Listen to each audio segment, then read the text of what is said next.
আসসালামু আলাইকুম। বাংলাদেশের সকল মধুই জমে যায়।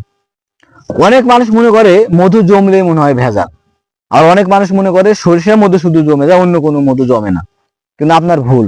যারা একটু বেশি মধু খায় তারা জানে যে ধনিয়ার মধুটা জমে, অন্য কোনো মধু জমে না। ভাই আপনার ভুল। বাংলাদেশের সকল মধুই জমে যায়। আমার কাছে 3 রকম মধু দেখছেন। এটা হলো ক্ষুদি মৌমাছির মধু, যেটা গাছের কোটরে বা মাটির গর্তে লাগায় না, ওইটা খুব কম পাওয়া যায়।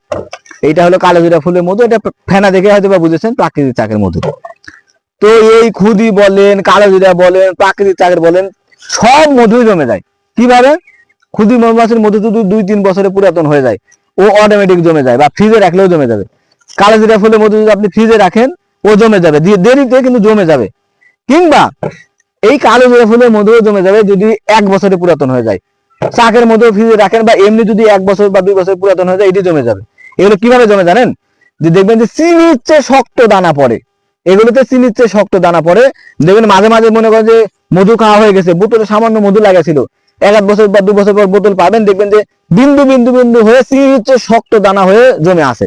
তো মানুষ মনে করে এই তো শালা এতদিন পর চিনি জমেছে, শালা ভেজাল মধু দিয়েছিল। না, মধুতে এমনি জমে যায়। হয় ফ্রিজে রাখলে জমবে কিছু কিছু, দেখা যায় যে ধনিয়া বা সরিষা মধু এমনি জমে যাবে। আর এই মধুগুলো প্রাকৃতিক চাকের বা কালো জিরা যেগুলো, এগুলো পুরাতন যখন হয়ে যাবে না, অটোমেটিক জমে যাবে, মানে চিনির চেয়ে শক্ত দানা হয়ে জমে যাবে। আসলে একটা বিষয় আপনাকে বলি, মধু কেন মিষ্টি ভাই? মধুর ভিতরে যে গ্লুকোজ বা ফ্রুক্টোজ থাকে না, এই জন্য তো মিষ্টি। আখের রস কেন মিষ্টি, খেজুরের রস কেন মিষ্টি, মধু কেন মিষ্টি?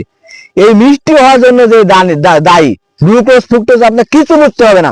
আপনি শুধু বুঝেন যে চিনি যে মিষ্টি হয়, মানে এর ভিতরে কোনো একটা উপাদান আছে বলে মিষ্টি হয়। মধুর ভিতরে ওই উপাদান আছে বলে মিষ্টি হয়।